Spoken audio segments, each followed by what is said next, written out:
ดีค่ะต้อนรับเข้าสู่รายการประมงมิติใหม่แปลงใหญ่ 4.0 นะคะถ้าพูดถึงภาคใต้แน่นอนนะคะว่าสินค้าขึ้นชื่อก็คงจะเป็นกุ้งทะเลแต่ว่าวันนี้ค่ะเราจะพาคุณผู้ชมไปพบกับความเข้มแข็งของสมาชิกกลุ่มผู้ผลิตปูทะเลซึ่งเป็นการรวมกลุ่มแปลงใหญ่ที่ถือว่าเป็นสินค้าชนิดใหม่ของกลุ่มผลิตปูทะเลชุมชนพอเพียงบ้านเนินหนองหงส์จังหวัดนครศรีธรรมราชค่ะจะต้องลดต้นทุนแล้วก็มีการรวมตัวปลาที่จะให้ปูเนี่ยโลละ15 บาทเนี่ยถ้าเรารวมตัวกันได้อาจจะต่อเหลือแค่10 บาทหรือ12 บาทมันจะเป็นการลดต้นทุนได้ในระดับหนึ่งผู้จัดการแปลงภา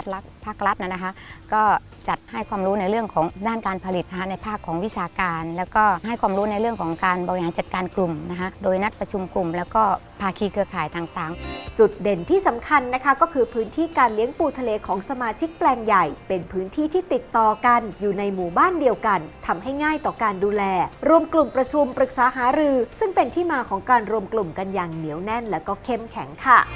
เราต้องการให้มีการแลกเปลี่ยนเรียนรู้และสามารถที่จะเพิ่มผลผลิตมีการลดต้นทุนจากนั้นเราสามารถพัฒนามาตรฐานการผลิตได้มีการรวมกลุ่มบริหารจัดการกันแล้วก็มีกระบวนการตลาดเมื่อผลิตเสร็จเราก็มีความรู้ที่ให้ก็คือระบบมาตรฐานเกษตรรายย่อยมารวมกลุ่มกันเป็นปูแปลงใหญ่ที่รวมกลุ่มนี้เราก็ได้ช่วยกันดูแลเรื่องจัดซื้อลูกปูมาปล่อยเวลาไปใกล้ก็ได้ช่วยกันเล่ว่าราคาของเมกาเจ้าไหนดีกว่ากัน